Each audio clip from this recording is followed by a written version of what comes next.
What's up mga idol? Andito naman tayo sa bagong episode kung saan we will visit a new bike shop here at Calasiao, Pangasinan. At titingnan natin kung ano yung mga available na bikes nila. Again, itong bike shop na to, sila po daw ang distributor ng mga Paxter at Trinks bikes dito sa Pangasinan. So we'll see ano yung mga model na available today. And let's check out, guys.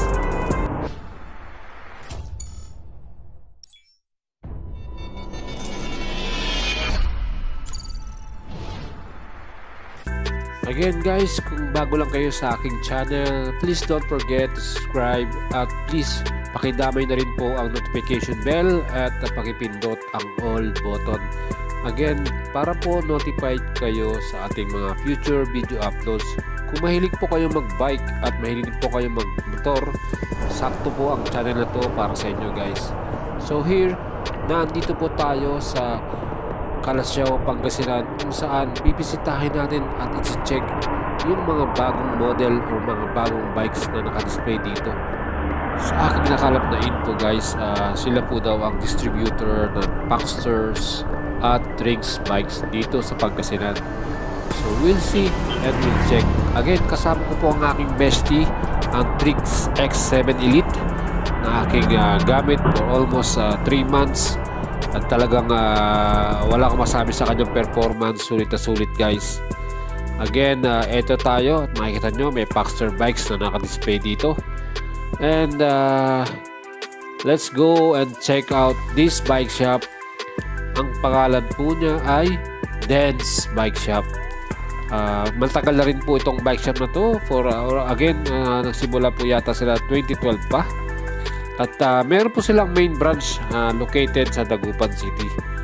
Andito po siya sa Urdaneta, Calasiao Road, sa tapat po ng Home Ideas na store.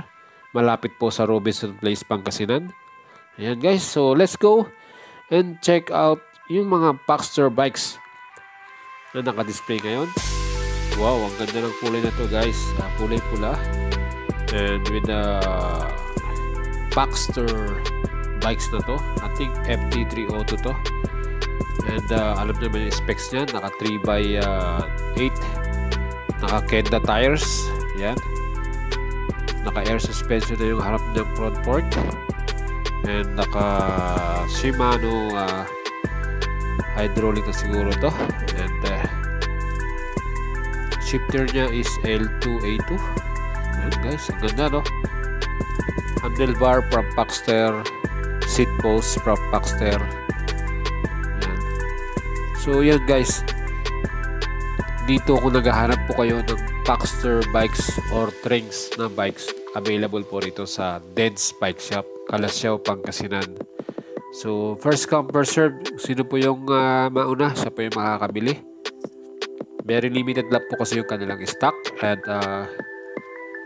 yung siyempre yung kulay no. So kung mauna ka, makakapili ka kung anong gustong kulay na gusto mong bilhin. So yan, naka Kenda tires, naka 3x8, air suspension, front fork. Yung presyo po niya guys, talagang I think sa owner, sinabi niya sa akin is 15,000. Negotiable pa naman siguro yan. At pwede kayo makipagtawaran sa may-ari. Ito, meron sa pang bike, Heroic no. Quality na rin yung kanyang specs. Maganda na. Naka-Shimano rin na hydraulic brakes. Yan. Air suspension din yung kanyang front fork. Disc brake na yung kanyang harap at likod. Naka-hydraulic na rin. So yan. Quality rin po itong Heroic na to. Yung presyo nito guys, siguro same lang po siya ng Paxter na nauna. 15,000 din. Again, negotiable naman po dito ano. And I believe yung Dance Bike Shop, pwede po sila sa home credit at mag-accept na yata sila sa credit card. Pero I think BDO lang ata yung kanilang bank. Ito, may pinakamaganda pa rito na isang Paxter no. Ito yung Paxter Vinson. Quality talaga to guys, quality. Ang ganda, di ba? So yung kulay niya is silver. nakabelo na saddle, no? Quality rin seat post niya. Again, yung kanyang shifter, yan, ang ganda. Manalo na talaga guys. Ang ganda rin ng kanyang handlebar. Naka hydraulic disc brake, of course, and air suspension front fork. Quality rin yung kanyang hub. Siyempre bid zone. Ang think ang presyo niya is 23,000 pesos. Let's go inside at makita natin ngayon dito yung naka-display nilang mga stout na bike. Again, quality na rin po mga specs nito. Maganda rin po yung kanyang mga nakalagay na pyesa. And ang ganda ng kulay, no? Yung silver gray, yung kanyang decals. And yung shifter niya okay na rin, maganda na rin. So naka front fork po siya na air suspension, and yung kanyang disc brake, double disc brake po yan, harap at likod, no? Yan. So ang presyo po niya is 10,500. Siguro negotiable pa po ang presyo na yan. So 10,500 po ang kanyang presyo. So itong model na to ay stout, no? Maganda na talaga yung quality niya. Yung kulay niya panalo, no? So may mga choices din kayo ng color. Ayan, meron din siyang silver color. Again, dito sa mga nakahang na bikes, ito yung ating hinahanap, no? Yung Trings bikes. So ito 26R po ito, M100. Manalo na yung specs nitong bike na to guys. Siyempre kung gusto nyo pong makabili ng branded na bike, siyempre Trings po ay talagang quality. So itong Trings bike na to, M100 26R po yan. So yung kulay niya, yung decals niya maganda, at yung presyo niya siyempre hindi ganun kamahalan, sakto lang. 9,800 po ang price nito. So again, siguro negotiable pa rin to.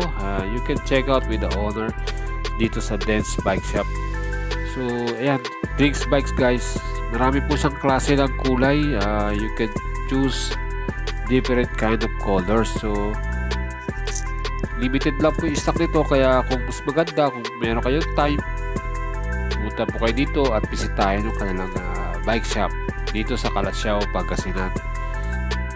See these totem bikes na available rin dito. Meron siyang white, meron siyang silver gray, and totem bikes po.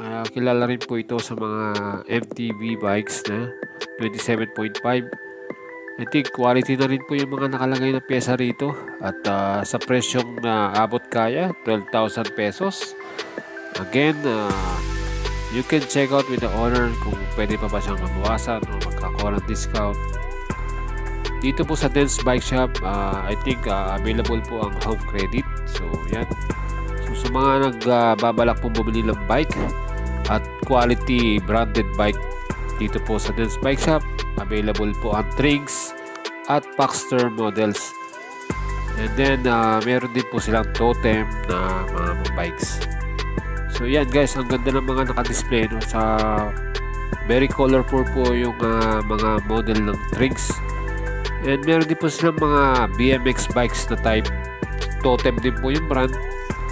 Ang price po ng mga BMX bikes na to na Totem, yung kanyang brand, ay 7,000 pesos.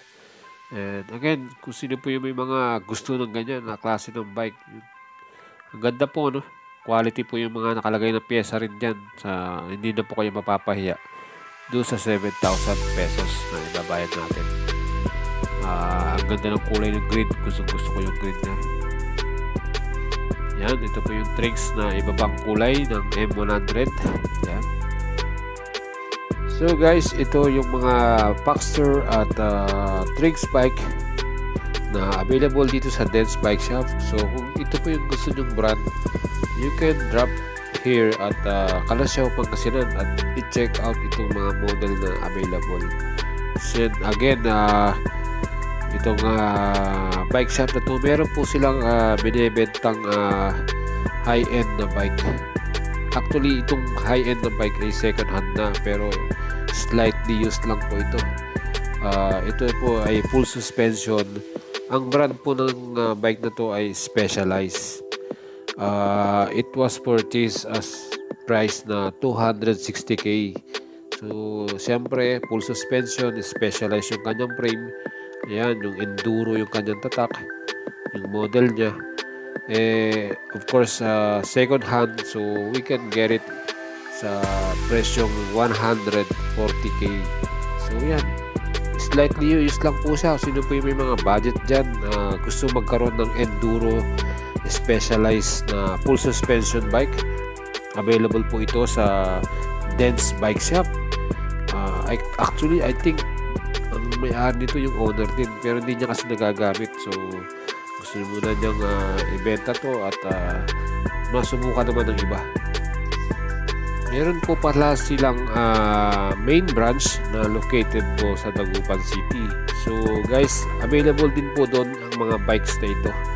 So hindi lang po ito sa Calasiao branch na available, meron din po ito sa Dagupan main branch nila. So guys, sana nagustuhan niyo po itong ating video at here at Pangasinan bike visit sa mga bike shop dito. And thank you for watching guys, and please don't forget to subscribe and help me by clicking the notification bell all. And again, kung mayroon po tayong ads na nakita, wag po natin sanang i-skip bilang tulong niyo po sa atin. So thank you very much guys, and love you all guys. Thank you.